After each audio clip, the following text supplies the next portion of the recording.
Good morning, everyone. Good afternoon. How's everyone doing today? Hello, hello. Can you guys hear me?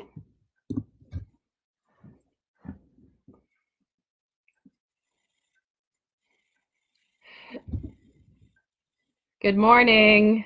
You got me wondering if anybody can hear me. Can anybody hear me? Let me know in the chat box if you can't hear me.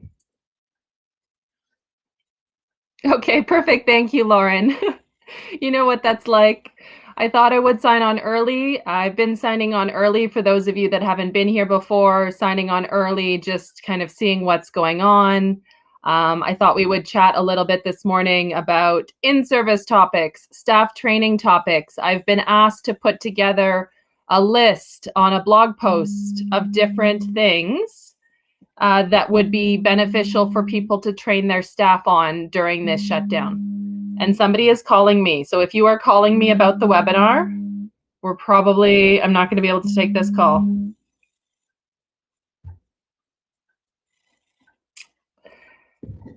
Anybody else out there? How are you doing today, Lauren?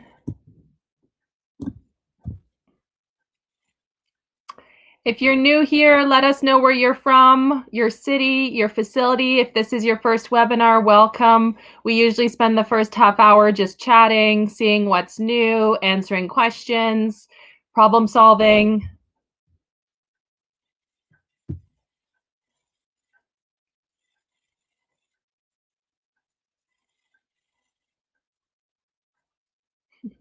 Or I can sit in silence for the next half hour. That could work too. Yes, yeah, I remember Lauren from Saskatchewan. Yeah, so things are good. Glad to hear it. You're working remotely. What kinds of products are you working on this week while you're working remotely?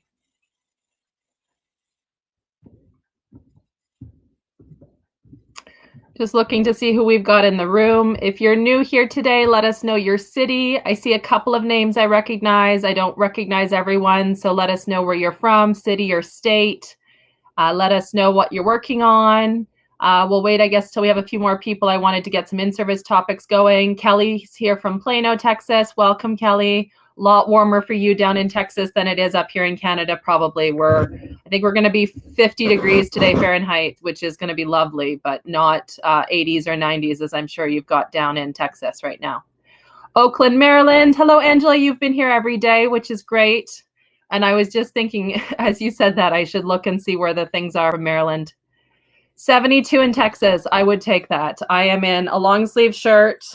I have a sweater. I'll show you my sweater. Right when I go for my walk later, still wearing a vest. Hello, Ben from Baylor, Sioux Falls, South Dakota. South Dakota is one of the states I haven't been to. I've been to 30 or 35 states. My husband used to travel a lot for work. Now I travel a lot for work. He's American. I've been to a lot of the US states through road trips, through different jobs he's done, but I don't think I've been to the Dakotas other than driving through on my way to, when you cross Canada, a lot of Canadians will go the southern route. There's more infrastructure in terms of places to stop and hotels. So not a lot that I've done. I remember going to Fargo and Minot. We made a wrong turn. We were supposed to go north to Winnipeg and we ended up in Minot. But I know there's more people on the call. So who else? Let us know where you're from if you're joining us, or mute me if you don't want to hear 30 minutes of me chatting. But we're expecting a lot of people on this call. So I really just wanted to, I don't know if this helps the internet, but let people join as they log in, as opposed to having 100 people in the waiting room. So we've got Fort Worth, Texas. Hello, Ryan. Dallas, Fort Worth area. I don't think I've been to Fort Worth. Definitely been to Dallas, been to spend some time near El Paso. Was hoping to go to Galveston next year. So yeah, and the World Aquatic Health Conference is going to be in Houston this fall, assuming that, you know, everything works out and that ends up happening. So Any of you guys have in-service topics? So Kim, who was here on Monday, she was asking if I would ask you guys in the chat. She's looking to put together a list of training topics that she can work through during this pandemic, this shutdown. And as opposed to some of the other in-service topics I've seen mentioned on the internet this week, staff training or leadership is such a wide topic. So I just thought I would get a sense from you guys, what topics are you working on? Or what topics were you working on maybe at work before this shutdown? So the very specific projects maybe that you were doing for staff training or in service. Was it customer service? Was it swimming instructor techniques? Was it what sort of things were you doing or are you interested in doing with your staff? I was thinking if we can put together a list, I'll publish that list, and that can be a good resource for people to draw upon while they're closed or they're working remotely. So Lauren, I'm going to pick on you. What kinds of in-service topics or staff training topics have you done recently? Can you pop a couple in the chat box?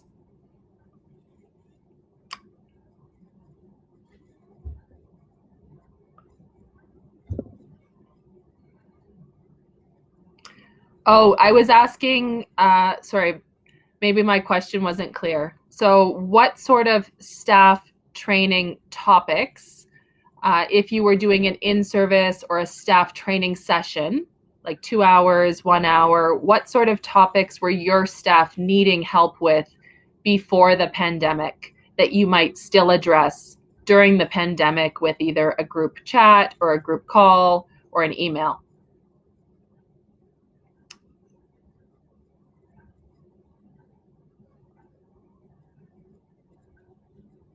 And yes, if my question doesn't make sense, please let me know, because I'm sitting in a room by myself, right? There's nobody here.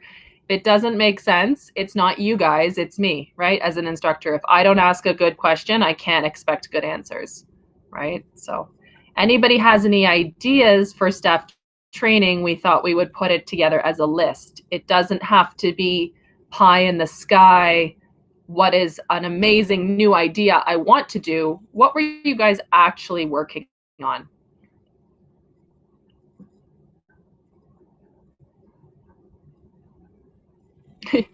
Okay, so Dawson, even if you weren't allowed to design those in-service planning sessions or training sessions, what topics do you know that would be beneficial? Let us know your thoughts, right? Okay, so Ben is saying customer service, critical decision making is amazing, right? So giving our guards, our aquatic staff, the empowerment and then the practice to make a good decision. Decision making, we know, under stress in an aquatic situation is not always natural. It takes practice. Okay, hello Cherie from Otterville, Ontario. EAP scenarios, says Louis, so emergency action procedures. So are those specific to the pool? Are those specific to the buildings? That could be, you know, what do we do if we have a, perhaps we have a major emergency and we have to close the pool. Maybe there's a cardiac incident in the field house or in the gym. Maybe there's a harassing and violent customer at the front desk. Evan says scanning drills, right? So scanning drills, I did a really cool study. I was part of a study at the University of Toronto about 10 years ago. It was really interesting. They had us lifeguards who had never played video games. So I'm not a gamer. They had us do 15 hours of video games over the course of a week. It was a single shooter game to see if that would improve our scanning and reaction drills, right? So we have our peripheral vision and we work on scanning in our zone, and we have perhaps the 30-second rule where we scan our zone completely in macro and then in micro in 30 seconds. And then we also make eye contact with our team, like our other guards. And so the study was asking, does that change? Does it become more effective after playing video games, which was really cool. So Lauren says, right now providing a lot of local mental health services with the correspondence we send. I think that's so amazing. So in the signature of your email or in links and resources. Just started a competition with Morgan Holman in Fox Creek. Yes, Morgan, to complete at home. So probably a fitness challenge, and then how we gear back up for lifeguarding and scanning strategies once we get back into operations, since none of them have worked for a significant period of time. I think you said your pool in Saskatchewan is seasonal, right? So it'll be an especially long break. So I love the mental health resources. I know for me, when I did the show notes for Wednesday's webinar, which I'll give you guys the link a little bit later, the webinar from Wednesday, the psychological first aid session, that is completely online now. And I shared that on my LinkedIn, both for my aquatics colleagues, as well as on my personal Facebook page, because there's family members and friends. And as we know, with stress and crisis, not everybody is going to admit that they're in stress, right? So I thought by sharing that video, then I could really put it out there on Facebook, put it out there on LinkedIn, and it could be a resource to those people that don't want to immediately acknowledge that they need support. Nick is mentioning that he's working on occupational health and safety, so environmental safety, water chemistry training. So these are all training topics that we're saying, what can we do with our staff? What are topics that we can address without a pool? And we're not just talking the things that we want to do, but also the things that need to get done. So mechanical, water chemistry, chlorine training. Chlorine training, super important. I'm assuming, Nick, do you guys have a gas chlorine or liquid chlorine? Chlorine safety is huge. Kelly says she's doing a weekly newsletter to staff to ensure everyone is in the loop, communication, so proactively doing communication. So Nick says, yes, they have a gas chlorine system. So absolutely, now is absolutely the time to get online, do webinars, do recordings. So if you've just joined us, we're brainstorming topics we can do to train our staff over the next couple weeks that we're working remotely. We do not have a pool. We do not have any way to train our staff face-to-face. What are topics that you are thinking at your facility you can address? So Angela's talking about doing annual cleaning. So we're trying to get the staff meeting on EAP, so emergency action procedures, not just for the pool, but also incorporating other amenities. So the locker rooms, the fitness center, the gym, the parking lot, as well as customer service. I think that's so valuable, Angela, as you've articulated. How many of us in aquatics have had an experience where we call the front desk, or we call member services, or we call facilities, and it's an emergency, or even we need a table for an event and they don't understand the urgency? So that cross-departmental team communication, whether that's having a special channel, whether that's having specific code words or phrases that indicate a higher level of urgency, and getting the non-aquatic staff to understand how we can work together to really cover a facility. Now, Angela, at your facility, does the aquatic staff respond to other parts of the building to provide first aid? I think that's a good question for some of you in the group. Is that something you're expected to do? And so how do you work together? Or do you just provide support until another first aider comes? Because that's another key piece of communication.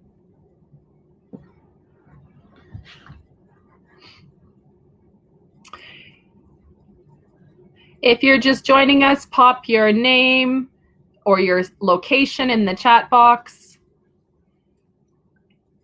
If you're new to one of these webinars, welcome. We spend the first 20 minutes kind of just chatting, seeing what's new.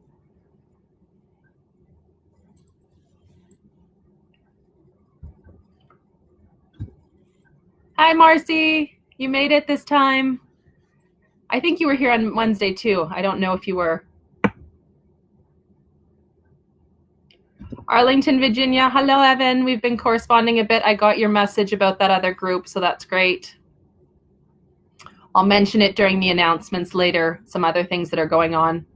Erin's here from Kawartha. Gwen from Nevada. Hello, Gwen. Or Gwen, if it's Gwen. I'm sorry if that's Gwen. Robert from Foxborough, Massachusetts. I actually know where Foxborough is. I have my roommate from graduate school. She lives in North Attleboro, so I know exactly where Foxborough is. I've been to Foxborough. West Hollywood. Welcome, California. Victor. Brighton, Colorado. My in-laws live in Colorado. Love Colorado. We have the mountains up here in Alberta, just like in Colorado, but I'm a little bit biased. Our mountains are a little bit better. Nick's from Edmonton. Hello, Nick. Meadville, Pennsylvania. Drew from Santa Barbara. Okay, so Angela, we were talking about training topics for staff. So she's saying lifeguards respond when they're not on surveillance, so they're not scanning the pool, they're on off rotation maybe, working with the front desk to get other people to respond, as well as campus security. So lots of different ways we can run that. Just pull up my notes here. Did anybody attend the Redwoods call yesterday? So the Redwoods had a call-in yesterday. Yesterday being Thursday, it was 11 a.m. Mountain, 1 p.m. Eastern. So a couple people attended that. So we're definitely trying to make sure we're not duplicating content. Those of you who didn't attend the Redwoods call, that link, if you want to join, they're going to be doing a weekly group call on Thursdays. The link is in Wednesday's show notes. I'll pop those show notes in the chat box. One moment. And they took a couple questions. They didn't do a lot of answering per se. I don't know that all of us have the answers, but that is another option or resource available to you if you're not familiar with the Redwoods group. So this link I've put in the chat box is for the show notes on Wednesday. I'll grab the link for Redwoods group. Just if you're unfamiliar with them, they do a webinar each June. And actually the Redwoods group, if you're unfamiliar, they have amazing resource library where all of their old webinars are online.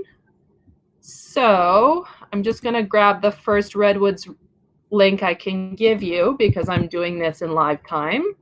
But I'll give you one Redwoods link that's really great. Oh, perfect. Thank you, Mike. Awesome.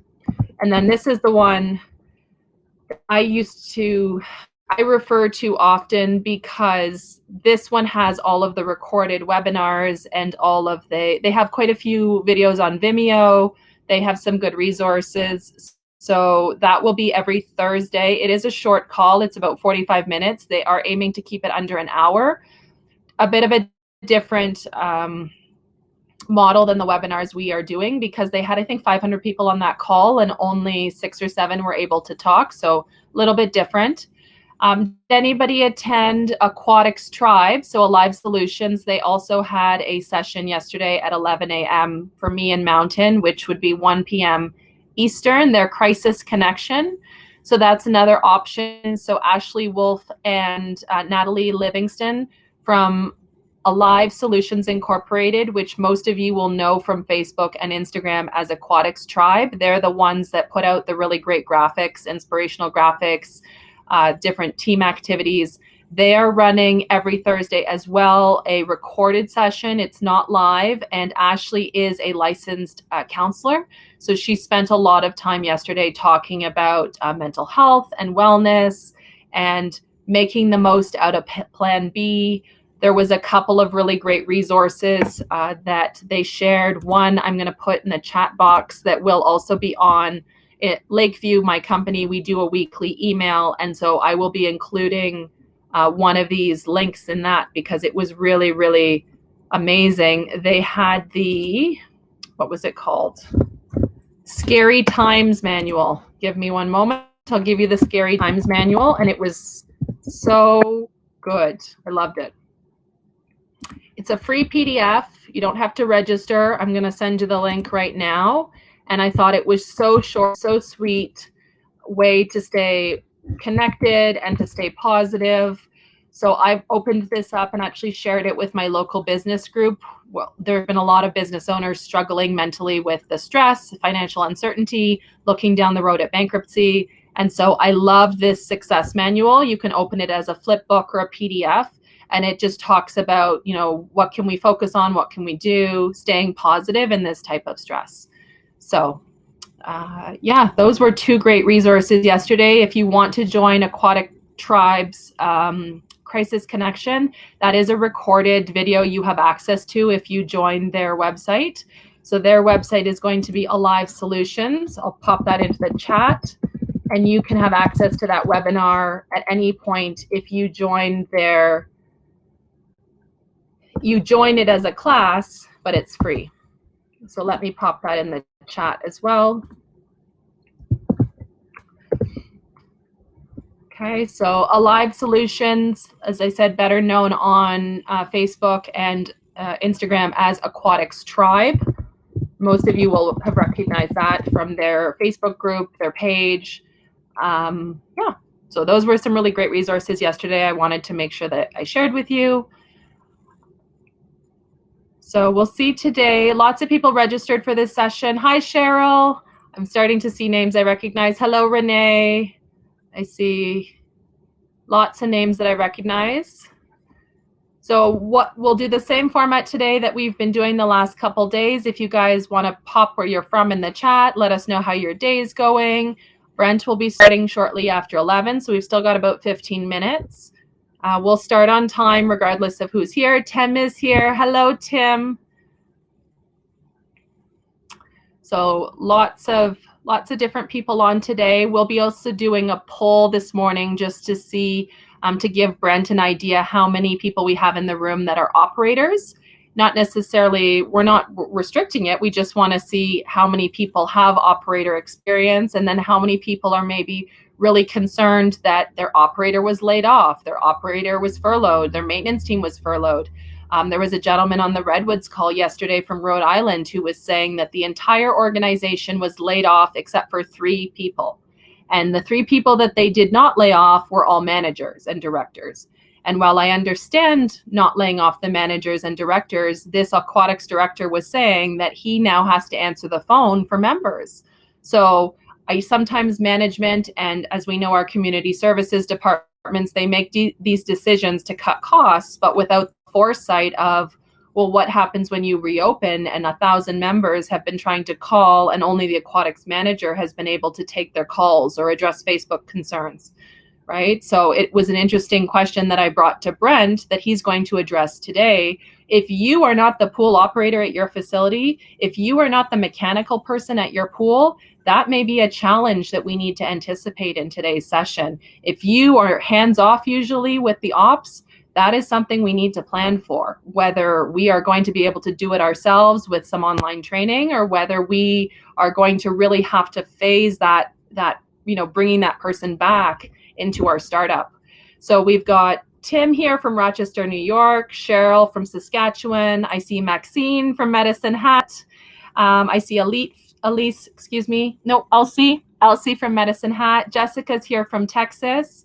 So Jessica is our contact for the Texas Parks and Recreation Society.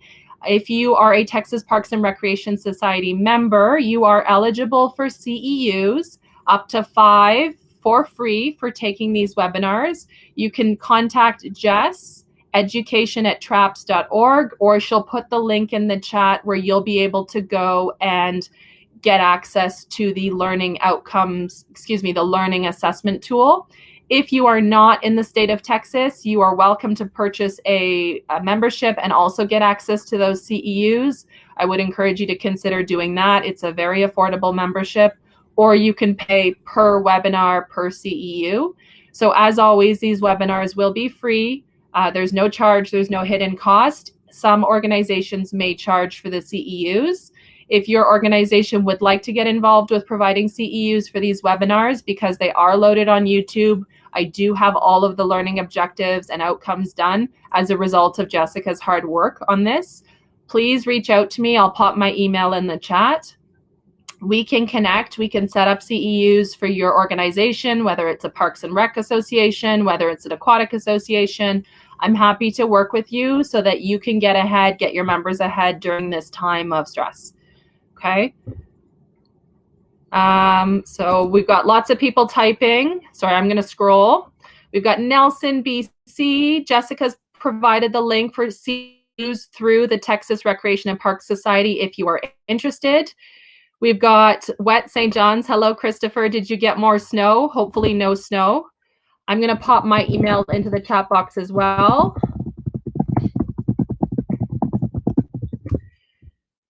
We've got some more people from Massachusetts, Hockomock area. We've got Marinette, Wisconsin, 20 millimeters of rain. So lots of slush in Newfoundland. That's what's going to be happening. All slush, all wet on the rock. So if you're new here, let us know. Hi, Aubrey from Houston. Some other questions we were posing earlier. If you have anything you want to throw in the chat box, I was asking on behalf of Kim, one of our panelists on Monday. She wants to put together a list, and I said I would put this on our website so everyone has access. She wants to put together a list of training topics and specific ones. So this is not me asking you to tell me, let's do health and safety. What is a specific bite-size, achievable 60-minute, 40-minute, 20-minute topic that you have done recently with your staff, either working from home during this crisis, or what is a topic that you had lined up for your next staff training session that you can convert into a Kahoot? Can you guys still hear me? Oh, I had a little warning. I had a little warning light. Kelly's here from Phoenix. Kelly is going to share some great in-service techniques in a couple weeks when we get back to the pool deck, making our training more realistic with foam, with fake foam, fake vomit, all of these training tools. Devin is here from Florida. Cheryl in Saskatchewan loves Kelly Martinez. We all love Kelly Martinez. Let's just all be in agreement. So that is why I asked her, and she graciously accepted to present in 2 weeks. So we can share the Kelly Martinez love, right? We've got Marilyn from Owen Sound. Joanne is here from Jasper again. So if you have topics that you would like to share, Kelly's sharing the love back. We all love you. If you have some topics for in-service staff training, please, please, please pop those in the chat box. I will go back with the recording afterwards and hand type everything into a blog post. I'll link to the blog post, and that's just going to give everyone that resource of ideas that you can do now, right? And again, I'm not talking your dream in-service. What would you do if you had all the time to plan? What are some quick and dirty topics you can do now, right? I love the chlorine gas training. Find some webinars, find some YouTube videos, find a safety sheet, use a Kahoot, do whatever you want to do. Becky's here from Phoenix. We've got Renee from Calgary. Lots of people. As you're joining us, let us know where you're from. If you've just joined us, we've also added some links above. Portland, Oregon, you can always scroll back in the chat. Southern Michigan, Blackfalds. Hello, Mike. I knew your name, but I didn't know where you were from. Mike from Blackfalds.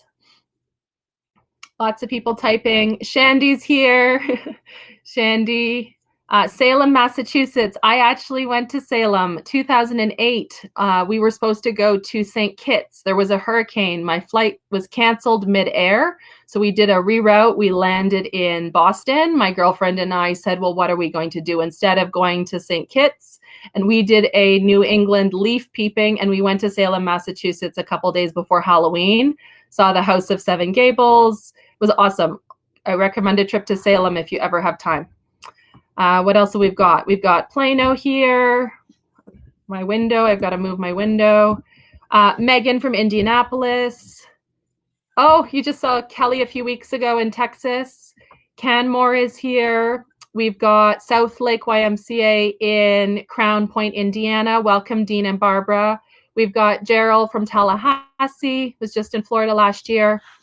Taylor is saying we're sending our lifeguards the blended learning of a lifeguard refresher course to start, looking into more online training they can take for some hours. So yes, if you have links to online training, whether they're paid or free, that you have found beneficial, send those to me and I will pop them in the show notes today. So everybody has access to them. Share the love. Don't reinvent the wheel. If you know something is good, let us know. Let everyone know, right? This is not about your state, your province, your country. If it's a good resource and it's free, just like this webinar is meant to be across international boundaries, right? As long as you speak English, you understand what we're saying, there is value that we can provide you. We've got another Katie from South Carolina. We've got Allison from Bartlett, Illinois. Miss Maya from the University of South Carolina, upstate. So very clear, we're Spartanburg, South Carolina. Leah from Madison, Wisconsin. Natalie from Augusta, Maine. Sahara from Port Washington, Wisconsin. I got to work on my state abbreviations. Catherine from Cambridge, Wisconsin. We've got Canadian Forces based Greenwood in Nova Scotia. Welcome, Neely.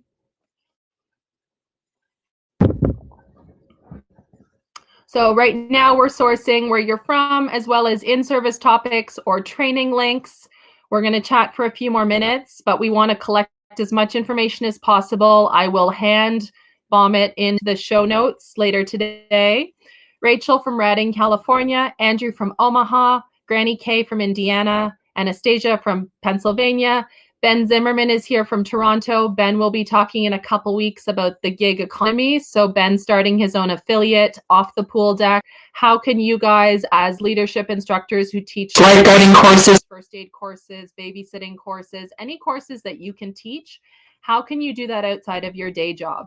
So it's not saying that you're shirking your day job, that you don't care for your pool. It's being realistic in this economy going forward. Where are you going to be able to find other sources of income? What is going to be the fallout of this? Making sure that you as a person are prepared financially for you and your family, right? Creating other opportunities. So we're really picking up some people now. So we've got Ben from Toronto, Charlottesville, Virginia, Kiana from Sylvan Lake, which is in Alberta, Fredericton, New Brunswick, Morgan from Fox Creek. Hello, Morgan. We were talking about you earlier with Lauren. Sunshine Coast, BC, Northern California, Leanne from Northern Alberta, LA. Is that a session later? Yes. So Andrew, in response to your question, Benjamin Zimmerman's session will be in a couple weeks. I will pop the link for his session in the chat box. I believe, Ben, if you know the date off the top of your head, that would be helpful because I don't have that window open and I don't want to overload my browser, but I will get you that link, Andrew. Definitely the full program schedule. I can give you that link where all of the webinars are listed. One moment. So if you're joining us for the first time, all of the webinars are listed here on this link, and you'll be able to see that Benjamin Zimmerman's session is later. I believe it's 2 weeks from now, perhaps a Wednesday. And so anybody who wants to attend further sessions, you click on the graphic or the box for each session, and it will take you to the registration link. You can also look for the events on our Facebook page. I've popped the links in there. Ben says his session is April 15th, so 2 weeks from now, but I think it's going to be relevant to everybody in aquatics industry. So we've got Ned from New Hampshire. I'm just scrolling back up. Lauren Cote from Portland, Maine. Marilyn Kelsey. Mark Chandler. We were chatting via Instagram. Eustis, Fort Eustis, Virginia. Warrenton, Virginia. Sarasota, Florida. Galveston. Roberts Creek, BC. Round Rock. Hello, Sheila. Katie Shorts here again from Dovercourt in Ottawa. Ayeko from St. Pete Beach. Chicago, Maryland, Wisconsin, Greenfield, Nevada, Newtown, Connecticut. Kelly's here from Phoenix. Yes, Kelly, you're a bit of a celebrity here. Philly is here, Brampton, Greenwich, Connecticut.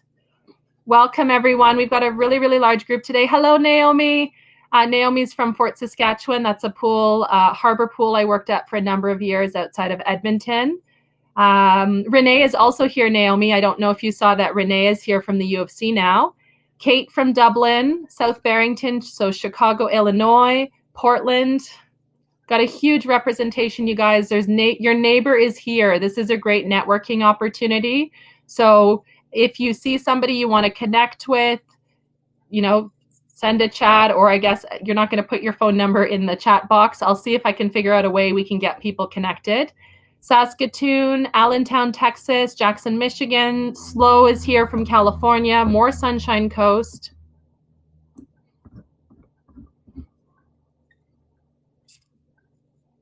Gretna from Toronto. Ethan from Park Ridge. Google Sheet, great idea. I'll work on that for next session. Kim is here from Lacombe, Edmonton. Lots of people coming in. So I'm going to write myself a note. I will put together a Google Sheet, or I'll look at some options for getting you guys connected, those of you that want to not put your contact information directly on the internet, but for connectivity.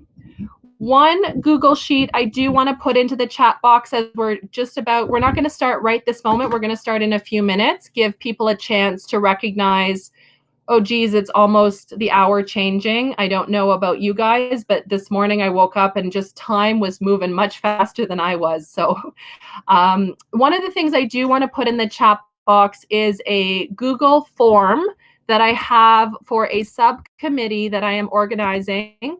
So I was chatting with Kelly. You have name recognition, so I'm going to say her name, Kelly Martinez. I was chatting with Kelly from the city of Phoenix.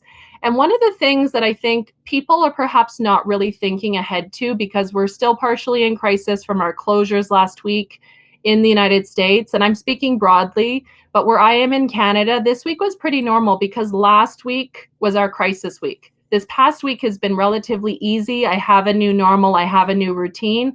Last week was the crisis week in my area. But a lot of these big pools, those of you with seasonal pools, those of you hiring 400, 500, 600, I spoke to somebody today in Texas, they're hiring 1,200 lifeguards for this summer.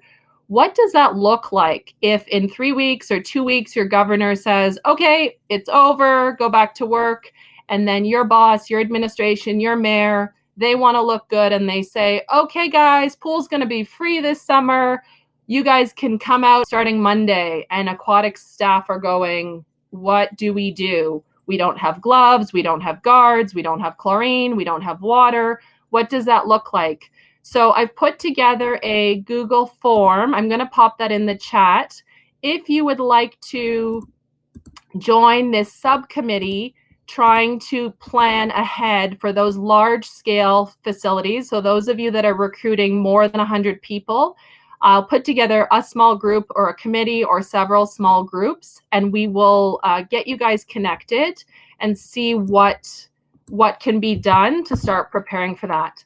I'm happy to get this organized. I don't have any experience to add. I mean, big hiring for me is 15 people, so I really want to connect those people that are the experts in that. Okay, so I'm going to throw, this is the Google form. So I will pin this temporarily to the top of your chat box, I think. Yeah, it shows like it's pinned. So that is the form if you would like to join and be involved in a committee or several small committees, depends how many people we get, and that really is trying to work ahead to see what that looks like. And one of the recommendations I'd made to Kelly that I would make to anyone is think about your service, right? Are you going to phase service in? What does a service level A, a service level B, a service level C look like? What does it look like with max budget resources from mayor? We can do this, but we need more money. Or what does it look like phased in slowly? So anyway, I have been talking quite a bit. Thank you to all of you who have joined us. We've got quite a few people on the call. My apologies, I haven't been able to introduce everybody who's here, but please welcome. Please feel welcome if this is your first webinar. We hope not to scare you off. If you've been with us all this week, thank you for your support of this project. It's been really incredible, the messages, the outreach, the engagement, and I really hope that we can provide you value today. I'm going to introduce our speaker and let him get started. And then I'll also want to speak to our helpers, our moderators in the chat box today. So everybody can hear me so far? Yes? So yeah, Brent, if you want to get yourself organized to show up. So welcome everyone. I noticed in Wednesday's session, I didn't actually introduce myself, and that looks really weird when you look at the recording. So my name is Katie Crysdale. I am the owner of Lakeview Aquatic Consultants. We're based near Calgary, Alberta, Canada. And I started this webinar series because I really felt a need in the community where I am in Alberta. And then I figured it probably was national and international to bring together pool people in this time of crisis. We know our unique challenges. We know our unique skill sets. We know our unique ability to help each other and help others. And so I really thought if I could ask a bunch of people, I voluntold a couple people to come and share their expertise. Let's share that wealth with everyone. Okay, so that's what I hope you get from today. Brent, I will introduce in a moment, but I just want to let you guys know that we do have 2 people who will be assisting in the chat box with links today because I'm here to support Brent. So we have Adrian Spencer from near Halifax, Nova Scotia, and we have Jeff Hopper from near Edmonton, Alberta. They are both highly experienced with pool operations, the mechanical side. And so today, as we go through this webinar and you have questions, we will do our best to address them. So small questions, area-specific questions, code-specific, mechanical-specific, pop those in the chat box. Adrian and Jeff will do their best to address those. bigger questions that apply to most of the audience, I will pose those to Brent as we're able. If we run out of time during the session, we will have a Q&A at the end. We will also, if there are, let's say there's 40 questions and we can't get through them all today, Brent has committed to recording with me a follow-up session that we can upload answering all of your questions. So I really want this to be an opportunity for you to ask any questions, whether you are an experienced pool operator or you're the aquatics coordinator and you've never been in the filter room and now they've laid off your operator. This is your chance to get the information from industry experts. We're all here giving our time. There's no stupid questions. I don't care why you don't know the question or the answer. We're just here to make it better. Okay? So that's going to be Adrian and Jeff. You'll see them in the chat box helping. They also have the ability to private message you if you want a follow-up email later. We can do that. I want to introduce Brent Miller from Automated Aquatics Canada, based near Edmonton, Alberta, Canada. So Brent I've known for 8 years, as long as I've been out in Alberta, and he is a special projects and administrator at Automated Aquatics, which is a commercial pool company. But Brent is, you know, when you meet somebody who's smarter than you are and you're just in awe of their knowledge. So I consider myself knowledgeable about pool operations, but Brent takes it to like a level I can't even show you on the screen. So Brent is better known on Instagram as Pool Geek. He is the consummate pool geek. He was recently appointed to the committee for the amendments, the revisions to the 2020 Model Aquatic Health Code. So that gives you an idea of Brent's level of engagement with this topic. I've asked him to kind of make it accessible, but he's on the Circulation and Filtration Committee. So I'm going to load a quiz just to get you guys giving us some data. Hello to those of you that have just joined. And then while I load the quiz, Brent, maybe if you want to just test out your mic, make sure everyone can hear you, give us a hello. Hey, everybody. Can you guys hear Brent? Katie. Appreciate that. Hope everyone's doing well with the pandemic. I'm stocked up on toilet paper, in case anyone's worried. Perfect. Got a couple rolls, should last the week. You do have 2 small children, so it is also a play thing. That's off limits now. So I've got a couple questions loaded on the screen. It is completely anonymous. If you wouldn't mind answering the poll questions, and then I will share the results. That'll give us an idea of the experience level in the room.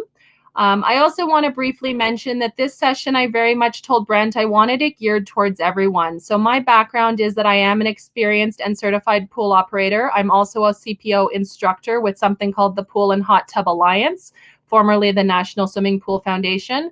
But I wanted this session to be accessible to everyone, whether you're a coordinator, programmer, team lead, deck lead, HR, whatever, you're going to need to know about how to operate your pool.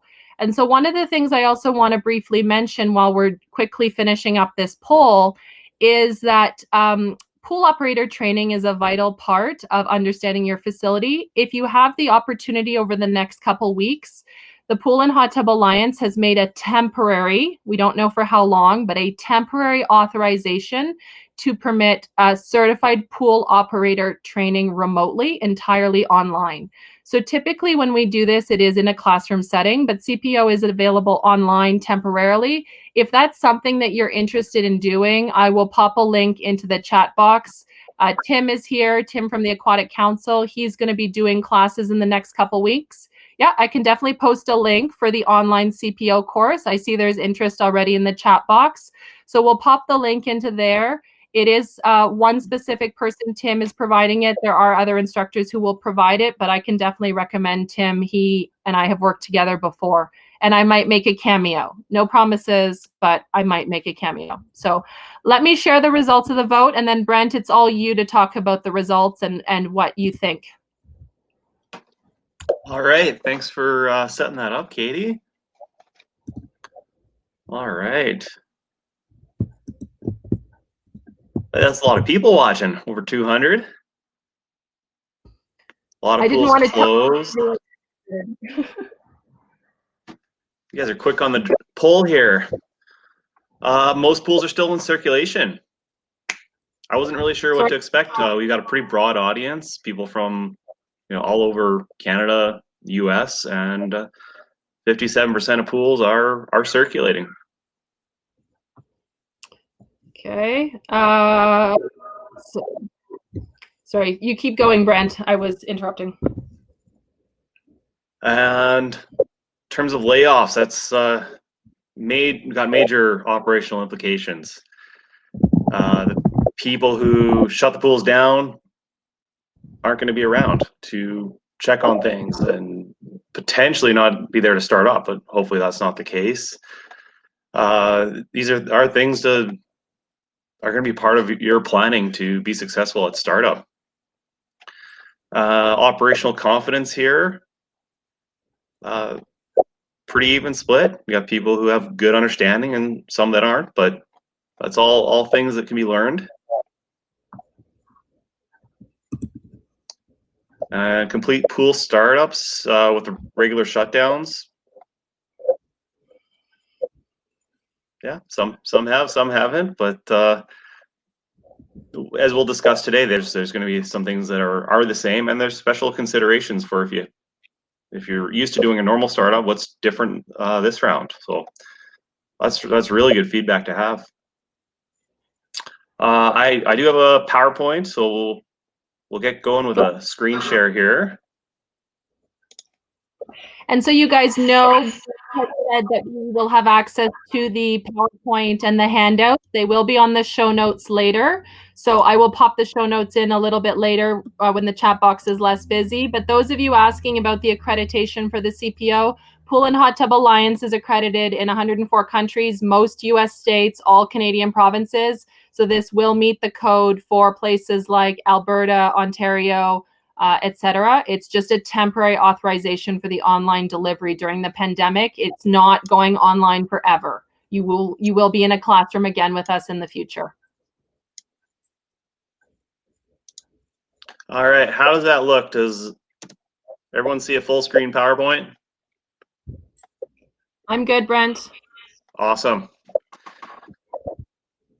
So I can't see what you guys are seeing, but again, I want this to be interactive. If you got questions, Katie, you can prompt me to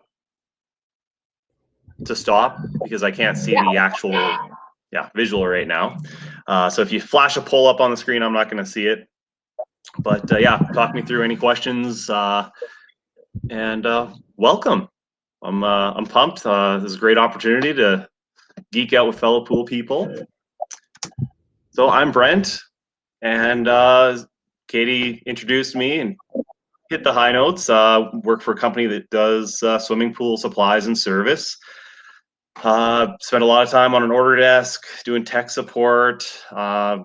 Worked in and around pools for a number of years now. Pretty pumped to be on the committee for Model Aquatic Health Code revisions. And yeah, today we're going to talk and focus on best practices, recommendations from the perspective of general pool operations and best practices. So if you're unsure about if something we say is valid or applicable to you, post a question and we can guide you directly or point you in the right direction. And we've got some very experienced moderators here helping out with that, Adrian and Jeff. Thanks for helping to organize and collect information and do the follow-up correspondence. Brent, can you mute your speakers? I think we're getting feedback.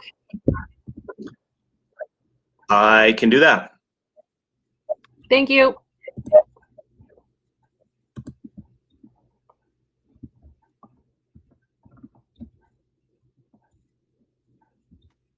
You're good. Keep going.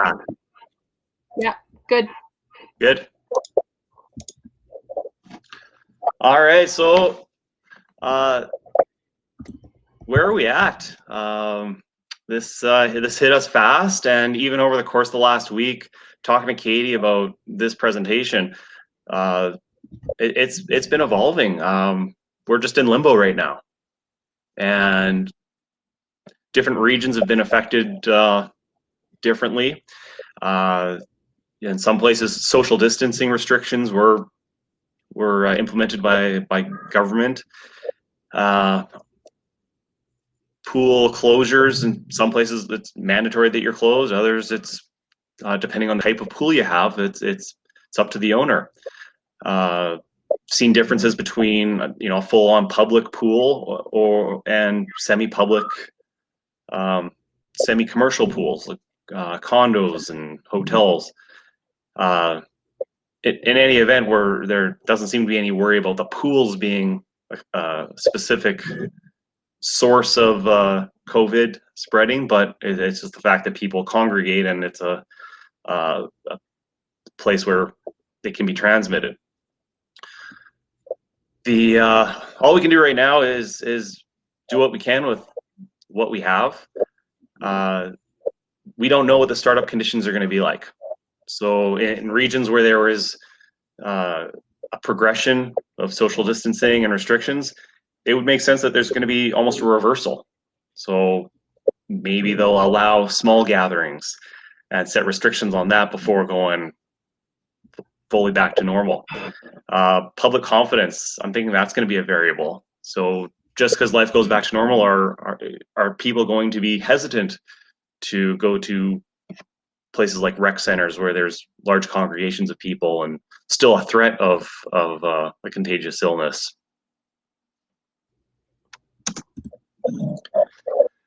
So if we're opening up from an emergency closure,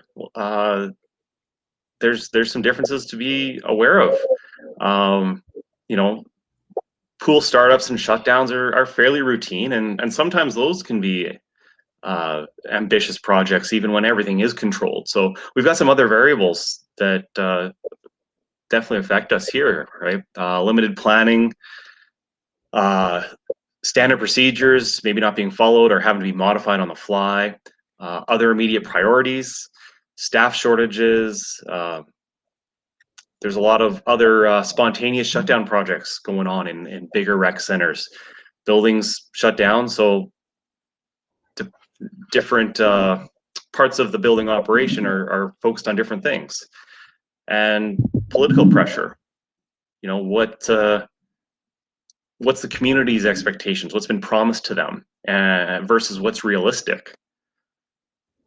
So because everything's so unknown and just in limbo right now, it's really going to be hard to, put in a full plan today. So we're really going to be focusing on what was done through the closure and set us up for success when we do know more.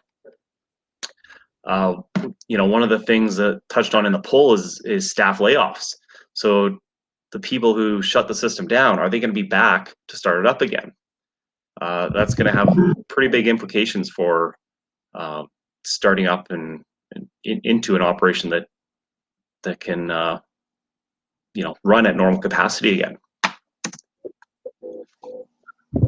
So heading into thinking about startup, planning and communication is really the root of it. So a pool startup's just very dependent on the state of what I'm calling other operational support systems. So internally, look at other parts of the building, so boiler systems, air handling, the staff. Just to say a pool's going to be open is heavily reliant on these other things in operation. So what's going on with the other people looking after these areas? Do they have an awareness of the timing and resource requirements to open a pool? Externally, you've got government agencies, health department, utility providers, chemical suppliers, all pieces of the puzzle here that you can't just start up a pool without this support from these these other systems. So stocking up on startup supplies, that's critical, of course, but the other thing we're anticipating is even when you've got your operational stock, what about the restock? The other thing is the timing and the concentration of pool closures and startups here. Just from my experience, on a normal, say, pool shutdown or startup season, say like the month of September, we've got a lot of indoor pools in our region here shut down for regular maintenance, and there's a lot of chemical supplies that go out in a similar interval. But that's not every pool being shut down. That's just a lot at once. So this is going to be a very interesting situation where every pool is probably going to be starting up around the same time. And having that startup supply is one thing, but once you're in operation, that's when your consumption really kicks up, and that restock will also be a factor.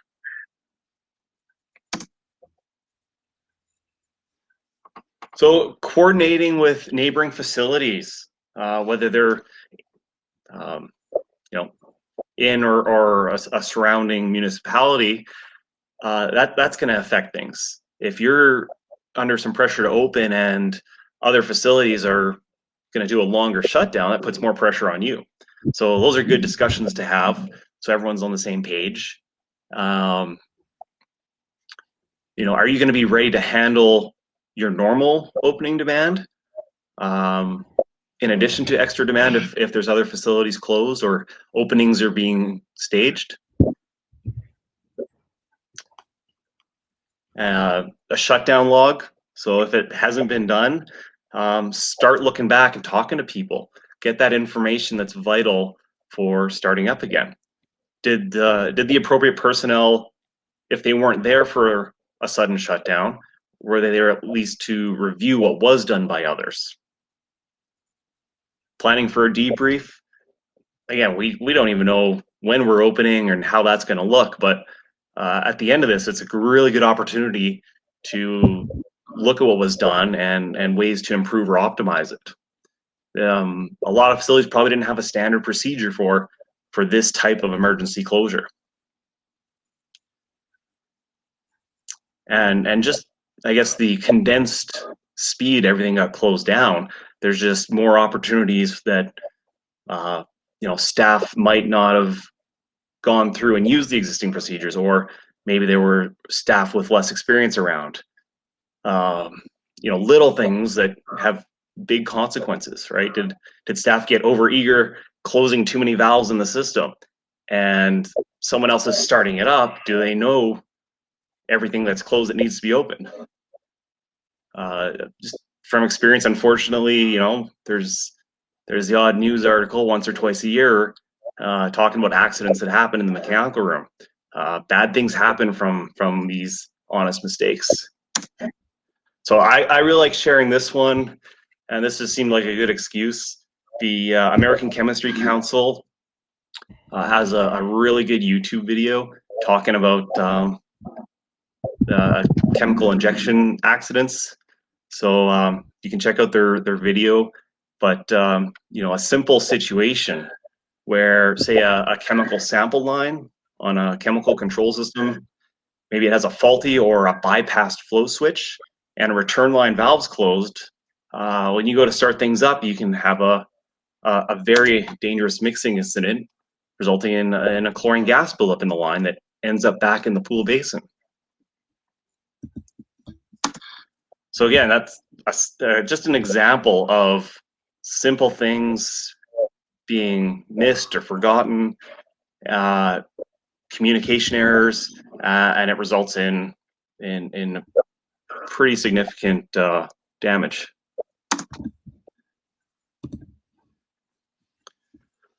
So talking about our spas or low volume teach pools, these are easier to justify draining, right? They're designed for frequent dump and scrub. When you're looking at a shallow in-ground structure, there's less risk of hydrostatic pressure. It's a lot like a standard winterization, which is normal in our parts, but I know there's other regions where you don't worry about winterizing. So with winterization, you're worried about water sitting in the pipes and freezing and damaging the lines. Whereas in this situation, we're worried about stagnant water, which is a risk for water quality, Legionella. So Circulating all the pumps, right? Especially those jet pumps, big pipes underground, a lot of still warm water. You need everything circulating, right? Free chlorine, get it to 5 ppm, keep the pH under 7.5 for good disinfection, and temperature over 77 Fahrenheit. The pH and temperature, that's based off CDC's recommendation for keeping chlorine effective when handling crypto. So a good guideline for this situation too. Again, just that little bit of a higher chlorine residual, circulating it through, draining everything out. Not just the basin, but also all the pipes. Removing the drain plugs and the access hatch on filters. You know, if you don't have, if that's not the low point in your system and you've got plumbing running beneath your circulation pumps, then blowing the lines out or using a vacuum, right? You don't want that water sitting there for who knows how long. So that stagnant water, you're looking at a higher risk for Legionella, Pseudomonas. I've been at some places where a jet pump or a feature pump was started up after a long downtime, and yeah, some interesting things come out of the pipes when you turn it back on. So the big question here is if and when to drain a pool. So the primary consideration here is your infrastructure. So an empty in-ground pool structure that's subject to underground forces around underneath it. So it's something that it's hard to generalize whether you should or shouldn't drain your pool. It's specific on the geological conditions and the structural design of the pool basin. So deeper pools, longer empty times, there's just more risk of structural damage when there's no water in the pool.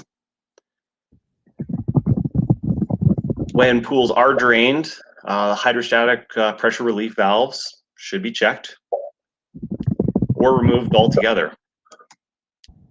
If there is no pressure relief valve or the groundwater diversion system is in function, play it safe. Talk to a professional engineer, geoscientist, and they can help assess the risk and mitigate any concerns of the empty structure. You can imagine when this pandemic is over and we're trying to get back and resuming normal operation, there's going to be a lot of pressure that pools started up and back in service. Well, if you go to fill the pool and it's not holding water and tiles start popping off, there's going to be a lot of pressure to address those issues coming out of an extended shutdown. Another big one that is really hard to nail down because we don't know how long we're going to be closed for is to do with the availability of startup chemical supply.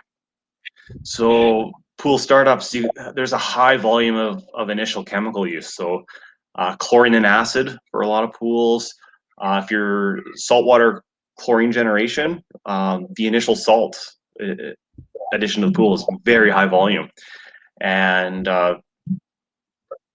you know, if you aren't sure about getting it, and let's say we're looking at a closure time in 1 to 2 months, it might make sense to keep running and supplying the maintenance amount of these chemicals rather than that worrying about that initial surge of the initial chemical addition.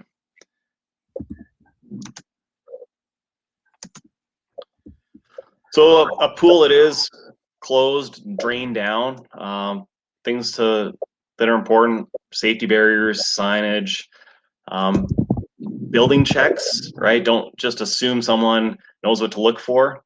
You want to be very specific. If you've got limited staff doing building checks, what are they looking for, right? Puddles on the floor in the mechanical room.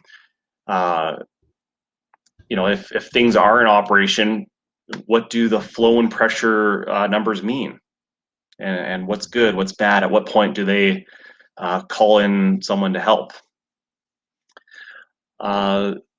Equipment in the mechanical room, again, we're worried about stagnant water and how that's going to affect us at startup. The water sits too long, even though we're going to have chlorinated treated water again, all that stuff that's sitting does contribute to the likelihood of failing a bacterial sample if your health department dictates that, or just adding a lot of extra chlorine demand when the pool's in action. So letting things drain and dry out is definitely an advantage. When you're looking at an extended closure, water temperature is, of course, a big consideration. So your heating set points should be reduced to around room temperature. And best practice is to keep the air and water within a couple degrees of each other. And that prevents issues with evaporation or humidity. Some equipment, and on that note, working with the air handling operator to optimize air and water temperature set points during the extended closure is going to be key.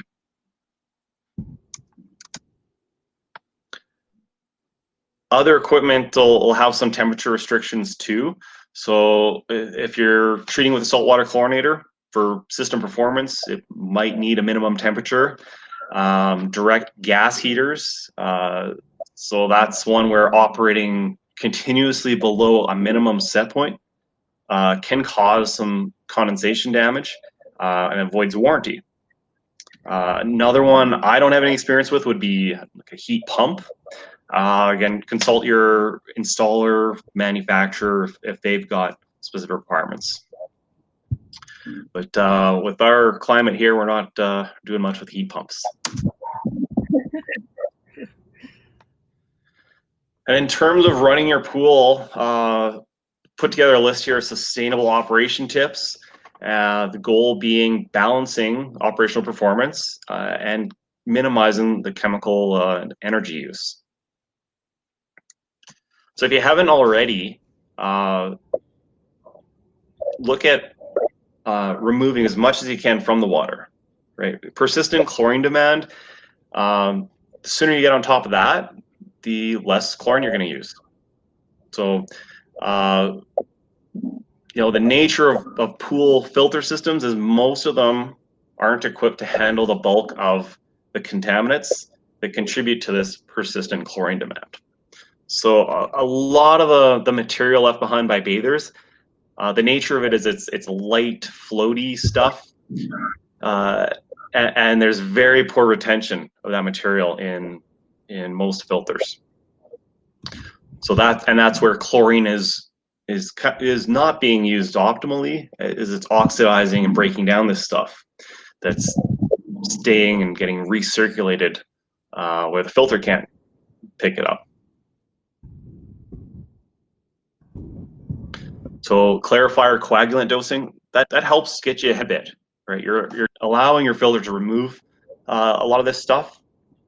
So you can dose a coagulant or clarifier, do a backwash if it's a sand filter, or a complete media dump with a pre-coat filter, right? You don't want to be holding on to that, the accumulated stuff for long periods of time.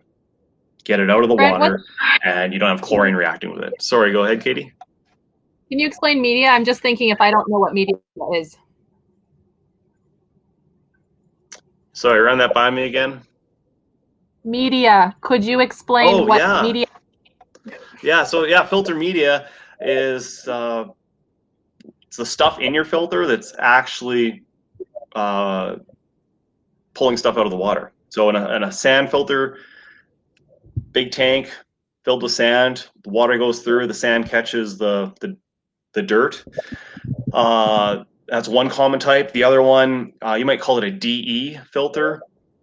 I call them pre-coat.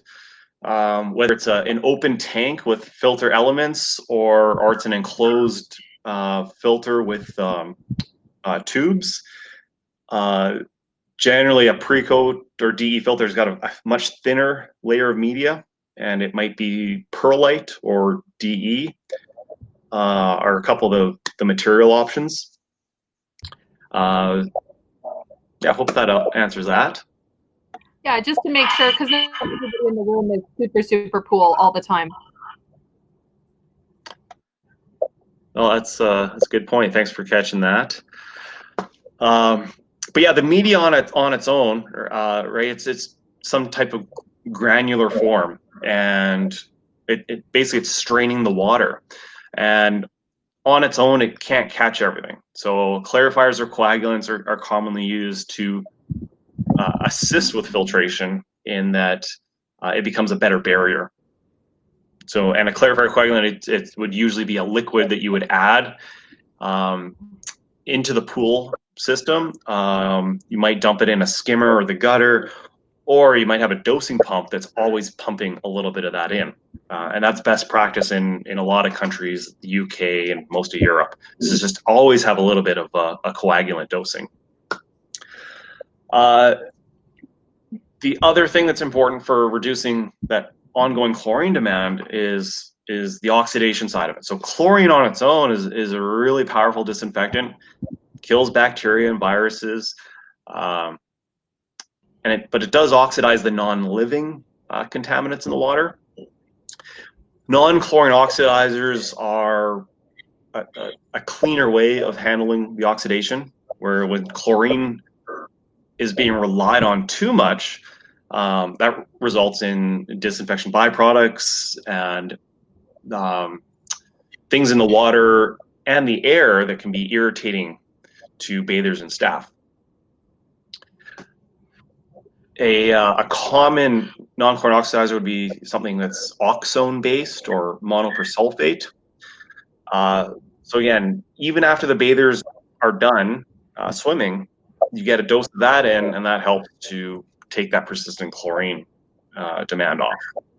In our region, we also commonly use a chlorine dioxide precursor, which helps on that side of it, but also with biofilm prevention. And that the risk of that is usually on those stagnant circulation lines. We've also got fill water coming in a lot of regions, the city water is treated with monochloramine, and that's actually a source of ammonia. So kind of like the urea that ends up in the water after people are peeing and sweating, monochloramine can turn into dichloramine and trichloramine, which gases off, and that's the bad stuff we don't want to smell in a pool. So non-chlorine oxidizer is going to help take off some of the chlorine demand resulting from that. So your circulation system, feature pumps, slides, and jets, running them at least 1 hour every 12 hours will just help introduce some treated water into the lines and prevent the chances of some kind of biofilm or bacterial growth. You do want to use some caution reducing your flow with a VFD. You'll save a lot of energy, but water quality becomes an issue. I've already been talked to a few operators, and algae growth is a growing concern. And even though you're dosing chlorine and you've got your chemical control system working, if the circulation hydraulics aren't great, and then you're reducing the system flow with a variable speed drive, you're going to have more issues coming up throughout the closure. So not only does the flow rate drop, which affects your turnover, but when your system pressure is lower from the reduced flow, what you see at the inlets is the water doesn't inject as far into the pool, and it just kind of, the treated water just accumulates around the inlet. It can settle, and you can get these circulation short circuits where the treated chlorinated water comes in, sits in the bottom, and gets pulled back into the main drain. So you've got big areas that don't get stirred up, and the chlorinated treated water doesn't get distributed. So if you are restricting flow with a variable speed drive, it is good to confirm your hydraulics, maybe do a dye test, and just be aware that there could be some stagnant areas within the pool basin. Brent, can I ask? Yeah. Okay, so how would an operator, let's say I have a pool, how do I know if I have a regular circulation pump or a VFD, like where it changes speed? How would I know, what situation I'm in at my pool if I'm new to my mechanical room? So looking at your circulation pump, probably best place to start would be how you turn it on and off. If it's just a motor with an on-off disconnect, when you turn it on, it just goes from basically 0 to 100. It's a yes or no, it's on or it's off. Variable speed drive, you're going to have a control, some kind of an interface. It'll show a readout, whether it's the RPMs of the motor, the frequency, the hertz value, or maybe a flow rate with some kind of adjustment interface. And when you turn that pump on or off, it'll actually gradually ramp up. So it's soft starts or slow starts, and that's probably the best way to know for sure. Perfect. So do you think, like, if you have just a standard lap pool, a 25-yard or 25-meter pool, it's one type, but then if I have spray parks and slides and water features, that it's probably that I have a variable frequency device, right, or variable speed? I don't know.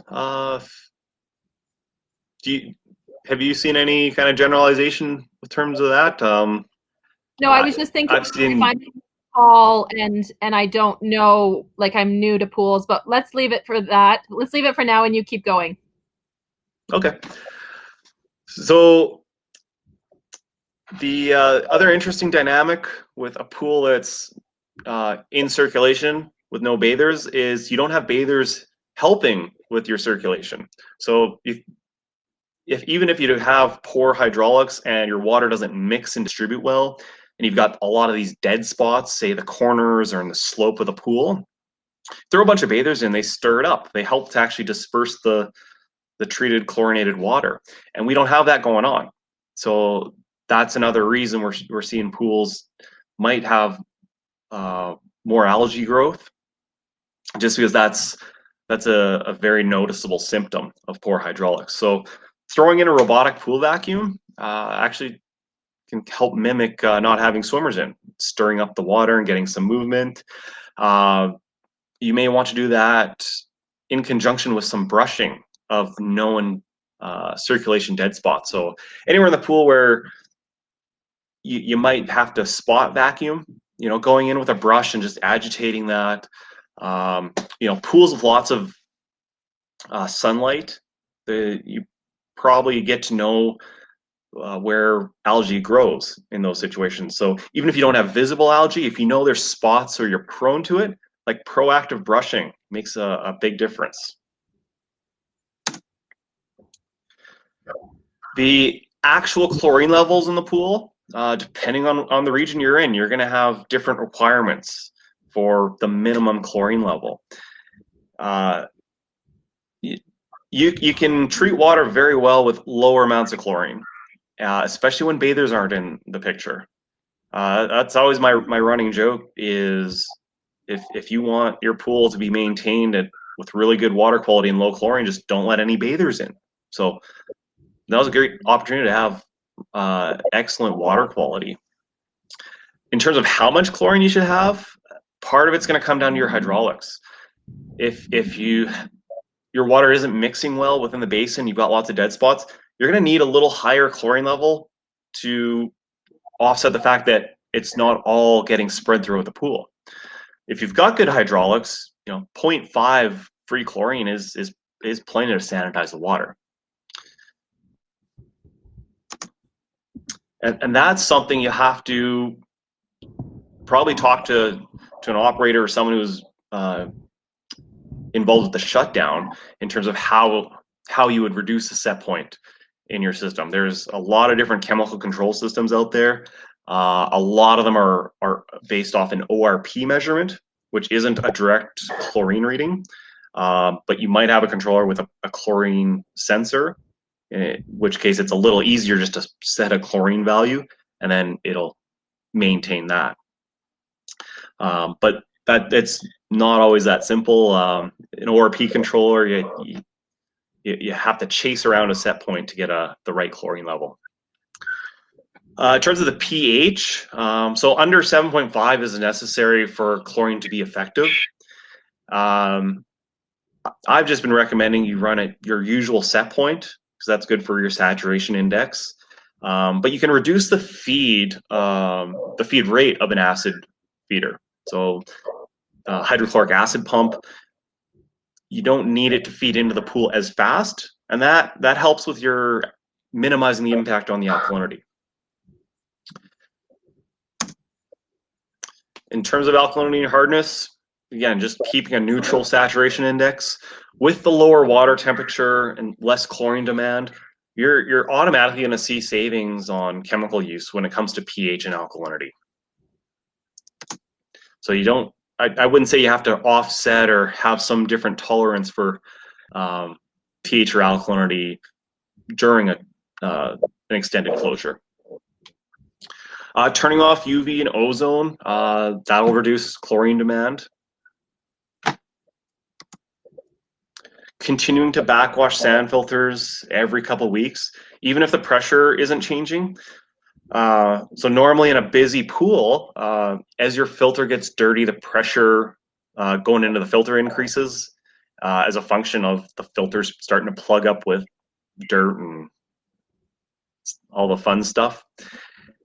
And you have to get all that stuff out of your filter, or eventually it plugs up too much. So on your standard sand filter, you backwash it, you reverse the water flow, and that gets all the bad stuff out, and then your filter's clean.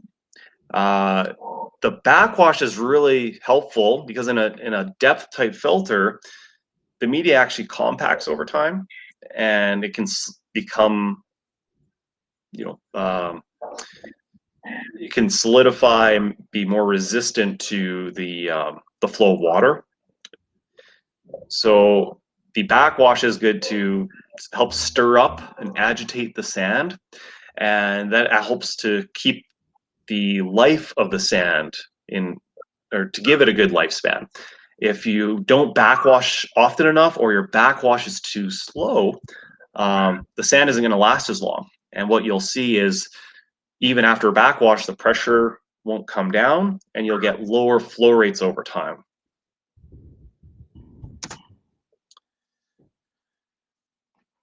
So we got a great opportunity to handle some maintenance. A lot of it's pretty comparable to your standard shutdown maintenance list. Whether your pool's drained or still full of water, a lot of these things can be done with the pool,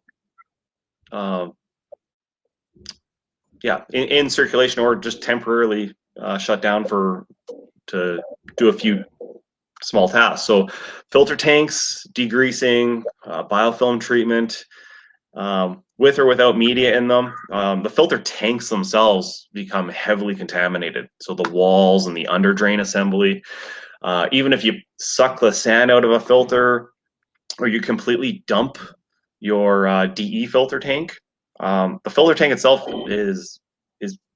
gets pretty ugly. Same with surge tanks.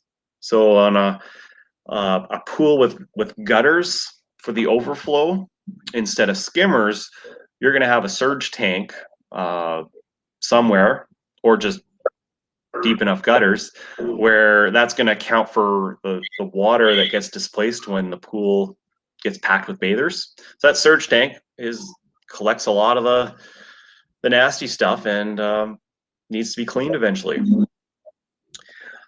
It's a good time to optimize your circulation. So we talked about the risk of algae growth and not having your chlorinated water dispersed throughout the pool. So you can do a dye test.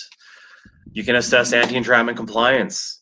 I've run into some anti-entrapment roadblocks where there was an original assessment done based off mechanical plans, but then the actual plumbing didn't match that. And, got health officials asking questions and had us look further into it. And we realized things there where on a pool with 2 floor drains, which seems fine, actually only had 1 drain. The other one wasn't connected in. So little things like that. You've got time on your side, so you can be thorough and address some of these unknowns. Other little things that sometimes even get forgotten on big shutdowns is the little stuff, right? Like, so flexible tubing lines become heavily contaminated with greases, oils, and things growing in them. So water sample points, that's a big one, where you're opening a valve to get a water sample out. The line's going in and out of chemical controllers. We've had cases where when you test the water of those lines, it fails a bacterial test, even though the pool water passes. So those are points in the system that contribute to that persistent chlorine demand. On the chemical controller, especially if you're going to be running at reduced staff and you're not going to have the in-house knowledge, maybe temporarily, testing, cleaning sensors now would prevent troubleshooting at or before startup. Regular preventative maintenance, chemical feeders, reviewing your spare parts inventory. Some pool repairs during operation, you do after hours quick fix plumbing jobs. Now's a good chance to go back and instead of the quick fix, change out the line or do the proper repair. I could probably go on, and I'm sure there's lots of other ideas to add to that list, but there's lots of good excuses where you can do some work now that'll prevent issues or improve your operation in the long term. So might as well take advantage of that. Maybe avoid having to do a shutdown later in the year. So if we're starting pools up, really, it's going to be assessed based off a lot of those special variables that we touched on earlier that we don't know. That chemical startup and the restocking consideration is going to have big implications where just even when your pool started up, it might be an issue to restock from that initial startup supply just because of the timing and the condensed startup needs. Really good resources for updated information. One out of the UK, the Pool Water Treatment Advisory Group.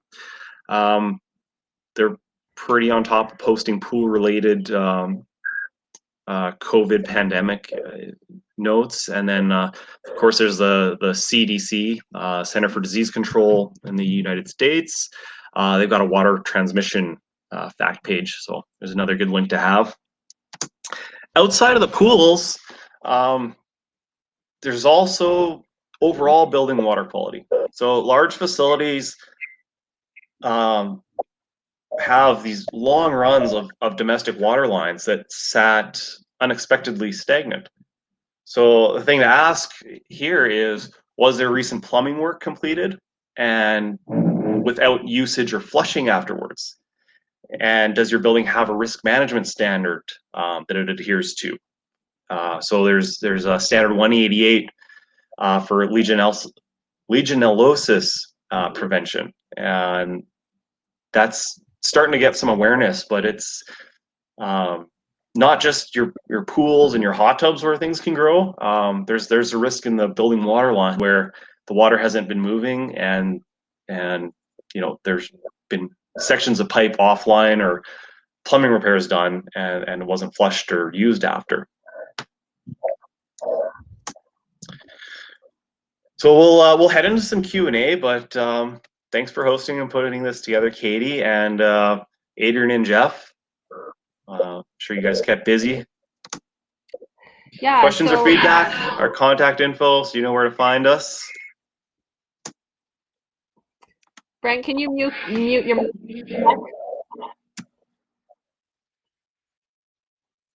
How's that? Perfect. Oh, maybe not. Okay. So yes, thank you, Brent, for that presentation. We'll go into a Q&A in just a moment. Joe is here. Hello, Joe.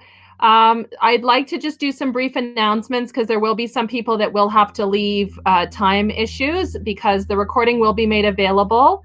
The recording for all of these, Lisa, is on our YouTube channel. So I will put the show notes for today. The link is live, but there is no video yet. So let me give you guys the show note link. The video recording is hosted on YouTube, but it will be linked here. So this is the website you will go to.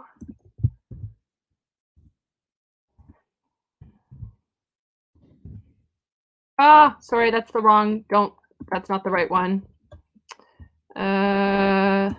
One moment. The PowerPoint, I believe Brent will make available, as well as a handout we discussed. Those will be hosted on the link I just posted. I'm going to pin that so that you guys can see it. This is the live show notes for this show, this webinar. Everything will be loaded there, including, oh, hi, Derek, Winnipeg. Everything will be on this website, including the live recording, the Q&A, the chat box, the resources that Brent provides us. I will also go into the chat box and grab any links that have been shared. So I popped into the chat box links to the Model Aquatic Health Code, all of the Canadian pool regs. Pool and Hot Tub Alliance has all of the US pool regs, as well as the video links. So the preventing unintentional chemical injection video I posted in the chat box that Brent screenshot from. So just a couple of quick announcements, and then we'll do a Q&A with Brent so that those of you who have to leave. So today being Friday, our next webinar will be on Monday. Monday, we have Rishona Hyman from Aqua Essence Swim Academy in Winnipeg, Manitoba. Her session is called Programming on the Fly, and so she's taking the perspective of somebody who often has to rejig her schedule, her lessons, her programming, because she does not own a pool. She programs out of other facilities, and so she often has her schedule change at the last minute, and she's going to be giving us strategies for how we can program or anticipate not knowing what's going on. So I'm going to pop the link to her session in the chat box. The following Wednesday, we are going to have Aquatics Tribes. Super excited. We're going to have Natalie Livingston and Ashley Wolf from Aquatics Tribe, which is known as Alive Solutions. They are going to be discussing long-term in-service planning. So if you're working ahead for summer, fall, winter, that is going to be the session on Wednesday of next week. So I'm going to put the link for that in the chat box as well. And then next Friday, we have Mr. Wayne. If you know Wayne Ivasich, he is the manager of director of education for Taylor Technologies, so the water testing company out of Maryland.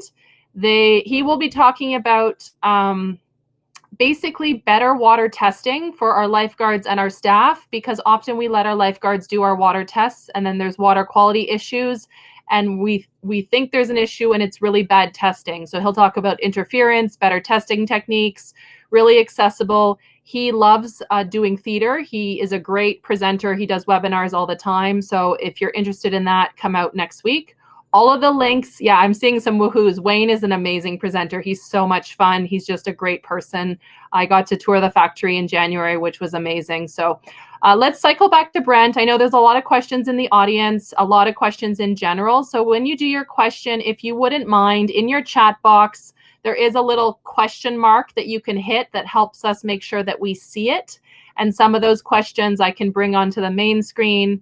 But if you have any questions about pool operations, what you should do, what you shouldn't do, I loved Brent talked about, coordinating with local facilities, focusing on what was done. So an action item coming out of this webinar could be going and making a list of everything you did for your pool, calling up your colleagues and saying, did you close this? Did we do that? Because I love Brent saying the safety piece of you assume something was done and it may not have been done.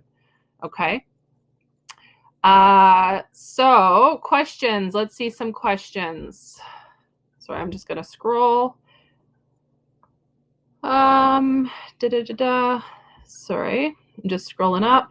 This is not a stupid question. So John is asking, when we're cleaning down a pool deck, Brent, this will be for you, with a pressure washer, should we be wearing masks or face shields for possible transmission of COVID with water droplets? What do you think, Brent? Yeah, for that, I would look at the Alberta Health's guidelines. There was a document. I can't remember what it was called, but I think it talked about public use areas and sanitizing them, and again, just going off their best practice. I think they alluded to some kind of level of personal protection when you're cleaning areas, and I don't know if anything specific should be done in a pool basin, but I'd follow those precautionary things. I think it's centered around, wiping up bodily fluids if someone was potentially contaminated, and just talked about you pretty much do the same thing to avoid the contamination of other pathogens or risks, right? So your standard disinfectant cleaning product and your standard protective measures, if you're dealing with vomit or blood or anything else like that. Yeah, so I'll post some links. Sorry, can you? I guess, yeah, we'll have to do the tag team. So asking how long COVID lives on surfaces, definitely I know the New England Journal of Medicine came out and said that it lives on stainless steel for 48 hours. So that's a major concern for us in aquatics with our handrails, our lockers, our faucets, our fixtures. Center for Disease Control did have a disinfection sheet similar to what Brent is describing, Alberta Health Services, about surfaces. I think it's fair to say that all bets are off. When we're going to get back into the pool area, we should not be only focused on the water quality, right? So when was the last time your handrails, your phone, your doorknobs were sanitized? I think all bets are off. Yeah, John. So I saw this. I'll have to go dig and find it, but it was from the New England Journal of Medicine. It was different surfaces, and I don't recall. I just grabbed the stainless steel because I was horrified. Right, 48 hours on stainless steel is a game changer for us in aquatics. So I will dig and find that resource and pop it on the show notes. I definitely think I love Adrian's recommendation. So all employees should be wearing personal protective equipment. I think we should set that standard, right? Pressure washing is dangerous, so there's the potential for rebound in the eye. Why not? It's not overkill until we know it's overkill. We don't know. This was in the chat box earlier. John Daw from Calgary asked, do we have a CT value and inactivation time for COVID? We do not.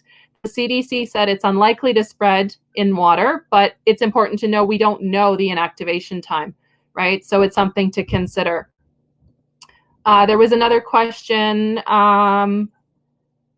Sorry. We were talking hydrostatic pressure in the comments. Mike is saying, with the current situation, what are some people doing pertaining to staff certifications for facility to reopen? So I think we'll table that one for now. That's not directly for Brent. Other operational questions. What is recommended? Kara asks for cleaning biofilm. Brent, I know you'll love this one. Yeah, biofilm, it's a tricky one. Our best experience with more severe cases is something chlorine dioxide based. So there's a couple things on the market, that whether it's drinking water or other types of water treatment that are chlorine dioxide based for that. I don't want to turn this into an advertising session, but that's what we do. We have options that are more pool based, and chlorine dioxide is highly effective at removing the extracellular layer to the biofilm and making it so that the actual bacteria can be killed off effectively with just a chlorine treatment. But chlorine, even 30, 50 ppm, may or may not have an effect. It can damage and inhibit the growth a bit, but whether or not it totally removes it and prevents it from coming back, that's where chlorine on its own probably isn't isn't as effective. Yeah, so just to mention, those who do not know what biofilm is. Biofilm is the slime. Think about your teeth, right? So when I teach CPO, we brush our teeth before we go to bed. If we don't, we wake up with slime on our teeth. That's on the pool deck. That's on different surfaces. We need to physically move it. So I think just to branch off of what you were saying, Brent, I would encourage facilities when you're thinking about reopening. Certainly, we're going to triage and say what do we have to get done to reopen as per local code. And no, I'm not volunteering anyone for this now to be your deep clean, but this is certainly the time if you're going to do a better deep clean or to take extra precautions. You're going to wear your PPE, whether you're acid washing or whether I'm seeing in the chat box, Home Depot. I think Home Depot is appropriate in some cases where, you know, I know in the town where I was before, there was a lot of flooding and mold and mildew. And so from that perspective, sometimes you don't have those products in your pool. You may need to, in this situation, to disinfect by a non-pool product and then make sure you rinse it off well. Normally in aquatics, we don't encourage doing that, but in the presence of a bacteria or a virus that we don't know, maybe it is precautious to get those medical grade disinfectants and then just rinse them down really, really well. I'm not saying you have to, but it's something to consider, right? Other questions? So Brent is wondering, or Nick is wondering for Alberta, do we know if Alberta has a plan to implement max safe levels of trichloramines in the air? So what I'll just explain briefly before you get into that is the combined chlorine in the water coming into the air, disinfection byproducts, and then occupational exposure. So Brent, do you know if or have any idea if Alberta will implement such a standard, or your thoughts on provinces and countries that do? Yeah, really good, relevant, topical question. In Canada, WorkSafe BC, they've got a recommendation of a maximum 0.35 milligrams per cubic meter of air. So they are the first ones in Canada, and it's a recommendation. And the Alberta Ministry of Health is aware of that, and it's something that has been talked about into investigating and putting something into place in Alberta. Outside of that, best practices in the UK is based off the World Health Organization, where they, in their recreational water guidelines, recommend 0.5 milligram per cubic meter as a maximum. And there's a few countries in Europe also that have that. 0.3, I think, is the strictest, and I believe that's Switzerland. I've just put a link in the to WorkSafe BC. So as Brent mentioned, they have great resources, including a safe work practice document. This is Canada, but any state, any province can work towards a best practice when we talk about combined chlorine, which occurs in the water when bathers, you know, the sweat, the lotion, deodorant, all of that interacts with the chlorine, and it's disinfected, but it's not necessarily oxidized. Right, so that's an ongoing conversation. Please don't forget, you guys, to the Model Aquatic Health Code. Brent, can you speak to the role of the Model Aquatic Health Code as a document that any aquatic person can use as a reference guideline? Yeah, so the Model Aquatic Health Code is something that is developed on a federal level in the U.S. and it does stem from the CDC and recognizing that there needs to be more general good practices, and that's the intent. It's very broad. It covers design, operation, mechanical, chemical, and it's a very comprehensive document and code that can be adopted, whether in whole or certain parts of it. In lack of other regional rules or guidelines, it's a great resource to adopt something as a best practice document. Yeah, so thank you so much, Adrian. He found the New England Journal of Medicine surfaces. He's popped that in the chat box. That's huge, you guys, for us in aquatics, our surfaces. There was a question earlier about tile and concrete. I don't know if they've tested those surfaces, but we really, really need to be aware and proactive in aquatics. As we know, moisture, warmer climates are going to increase bacteria growth. Just to go off of what Brent was saying, for Canadians, when I'm teaching CPO in Canada, I always point to the Model Aquatic Health Code because it's science-based. There's a full committee with credentialed, educated professionals making decisions. When we think about our local, provincial, state pool regulations, they're very much written by legislators with the guidance or the support of industry experts, but that doesn't mean that they're the most safest or the best practice. So often the Model Aquatic Health Code is a good way to supplement your regulations, or if you as a facility want to have better standards. The example I can give you in in Alberta, we don't have specific air quality listed in Alberta pool standards, like Brent was mentioning about disinfection byproducts or combined chloramines, airborne chloramines. So the Model Aquatic Health Code speaks more to velocity, airspeed, humidity, temperature than we do in our Alberta code. Ontario's code is similar, right? Every code is different, whether it's Newfoundland, Manitoba, Arizona, Maryland, Virginia. There's going to be things that are not in your code that your legislators didn't cover. Look to the Model Aquatic Health Code. It's totally free to download, 600 pages, lots of appendices, lots of science. Use it to supplement whenever you're not sure. Use it to do more. Use it to do better. It's updated every 3 years. And so we can look for a revision at the end of 2020 as well.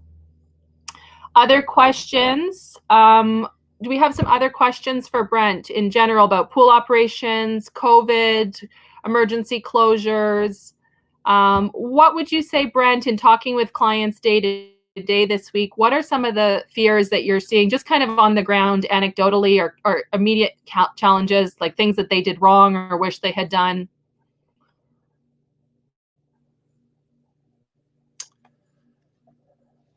I think it's just getting used to the new normal. Concerns about their staff being around for startup and their own positions. Water quality, again, things in some pools are deteriorate without the bathers swimming around. And originally pools that have stepped back a bit, maybe they're running at reduced chlorine. They're finding that they actually have to keep the chlorine a little higher than they thought. And then just, I guess, expectations and in terms of how often should things be looked at and addressed, and interpreting what they're seeing in terms of their pool system. Yeah, let me ask you off again. So I'm seeing a lot of questions in different groups I belong to. What would you say is the minimum, or what are some acceptable ranges for leaving the pool alone? Like, how often can people check? Because I'm seeing people who have been authorized to check daily. I'm hearing from people that have authorized only to check every third day, every week. What would you say are some considerations if we're having that conversation with our managers, our directors, our community leaders? Like, what is the minimum we have to do, all things considered, that some pools are older, some are younger, some are better built? What would you say? If it was me, once a day for sure. And just from the standpoint of how bad things can get if left unchecked for a couple days.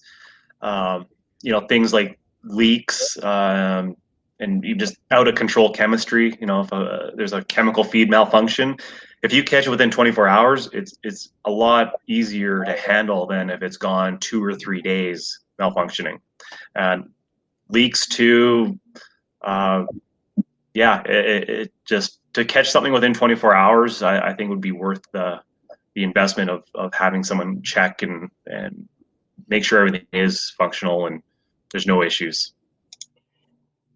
And then would you recommend a full open? Like, what would you recommend? I come in and I do my regular opening checklist, or should it be a consolidated? What would you recommend should be verified? I know you talked about walking around the filter room, but just, a quick Coles notes for those people still here if they want to jot down some ideas of what they should be checking. Because I know I missed a meeting this morning, or just about, because my brain was scattered. Give us some ideas. Definitely a deck area walkthrough, like checking the water level. That's one of those things that it's easy to check a box that, oh yeah, the water level's good, but what does that actually mean? And setting those definitions for your staff. Should they be opening up a skimmer lid and looking for some marking or just being able to know if the water level is satisfactory for the system to operate. Water clarity, right? Like pick a benchmark. If you don't have, the hot turbidity monitoring system, kind of a luxury item, but making sure that clarity is being maintained, because that's going to require intervention. Where if clarity's having issues, if it's getting a little cloudier every day, that requires some intervention. Again, the risk is that leaving it to get really bad is going to require a lot more work to get it satisfactory again than doing minor course corrections to little problems. Is just a more sustainable way to operate and set you up for success. Off the deck, mechanical room, looking for leaks, and pretty much a full opening checklist I think would be justified. And if it's a big enough facility and it doesn't make practical sense, maybe that's too big of a time commitment. At least stagger it so whatever doesn't get checked one day is for sure checked the following day. And just having that communication. If you've still got 3 or 4 people doing these checks, they need to be on the same page, knowing what they're looking for and what the other people are looking for, and communicating what's normal, what's not normal. Like those ranges are so important. To some staff it might just be numbers, and those kinds of things just need to be discussed. Yeah, so I love the comment. So Adrian Spencer's made a comment in the chat box I want to highlight. Count the tiles. So or use a piece of tape. So we are accustomed to knowing what the water level is at our facilities, but what if we're delegating a junior staff member that we want to keep on staff? We're giving them that building check because we can work from home on more management. Tell them to count the tiles, like how far down is the water level, right? What might appear the same day to day if they don't have a frame of reference. Super important to either tape or count tiles or, use a marking. I also want to talk, Brent, can you touch on your opinion on, so we're going to reach a point eventually, certainly in Alberta, I would say, or I'm just going to speak to Alberta because that's where I am. What if a facility doesn't have enough chemicals? And you mentioned we're not keeping our chlorine at the lowest possible level. We may need to keep it higher based on other issues of demand. So let's say we get 2 weeks from now and I'm out of chemicals and my supplier can't get me anything. I know Massachusetts has a shelter in place, so that was a concern for some people in that area. What do we do? Do we keep circulating until the chlorine's gone? Do we partially drain? I mean, if we get to that point, what do we do? What do you think? Oh, yeah, there's a few good discussion points there. Back to the water level thing, that tile thing, that made me think of a couple issues over the years. Not only count the tiles, but identify where the tiles are being counted. I know one pool where it wasn't the most even deck, and 2 tiles in one place was 3 in another, and so just that level of articulation is necessary. So count the tiles in that spot. There's no misinterpretation. But if you're anticipating a chemical shortage, you might want to look at for a big pool, partial draining. Right, go down to half water level. It's going to use less chemical that way. Still not ideal because you don't have, your circulation's not ideal. You don't have overflow removal, but I'd say probably as you're getting closer to that being real, just scaling back how much chlorine is going in, if that's the issue. I'm sure I'll think of more later. I don't know if I have any real smart ideas. Looking at alternative supplementation, right? If you're calcium hypochlorite tablets, maybe supplementing with bleach or some other type of more readily available chlorine. Yeah, so I think just for a couple people, in case they're not fully aware, circulation from the pool occurs from the surface. So bathtubs, right, they're gravity fed, they go through the bottom drain, but in our modern swimming pools, the bulk of circulation should be occurring from the surface where the top 12 inches are dirtiest. And so just to make sure, because I know many lifeguards I've worked with didn't understand, when we have a lower water level in the basin, as you mentioned, Brent, there's not the ability for suction water removal and complete hydraulic circulation, which can be potentially dangerous on mechanical systems at lower levels. Adrian mentioned in the chat, always making sure you're visually checking your controllers. So your automatic controllers are one of the most expensive pieces of equipment in your mechanical room for some people. So checking that if they're still operational, there's still positive flow. And then I also appreciate that he talked about power blips or flickers. So hopefully we don't get to a point where power is an issue in your area, that there's not rolling brownouts, but something to consider. Have you ever developed an emergency or a startup plan? What do you do at your pool after the power was out? Do you check that there's flow to your probes? Because the booster pump was shut off on the probe line, but it wasn't reset. Do you have to manually reset your circulation pumps? Do you manually have to restart your VFD drive?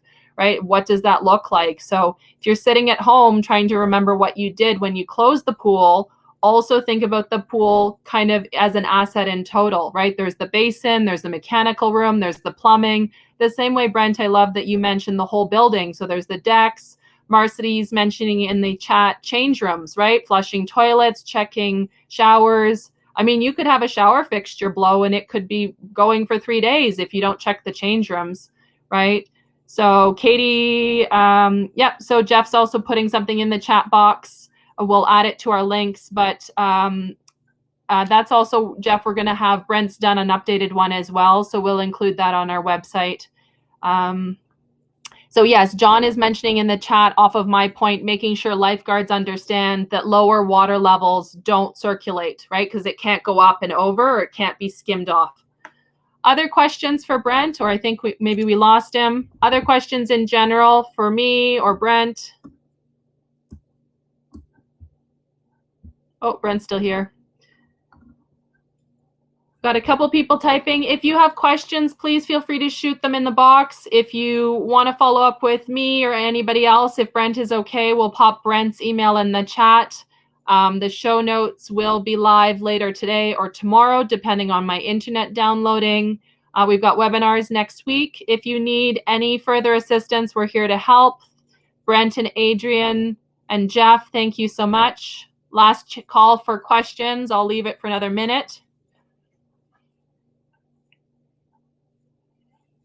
Hi, Joe. Bye, Joe. Okay, so I think we've reached the point where most people are leaving. Thank you for your time. Thank you for spending part of your Friday with us. Really appreciate it. Hope you found some value. If you, like I said, if you want to send this to colleagues, use the show notes that I've pinned above. That will have the video link when it's ready. Join us on Monday. If you have further questions, let us know. Thank you so much and have a great rest of your day. Make sure you move, do something for you. Stay positive, stay active. Thanks, guys. Thank you, Brent. Thanks, Katie. Thanks for joining us.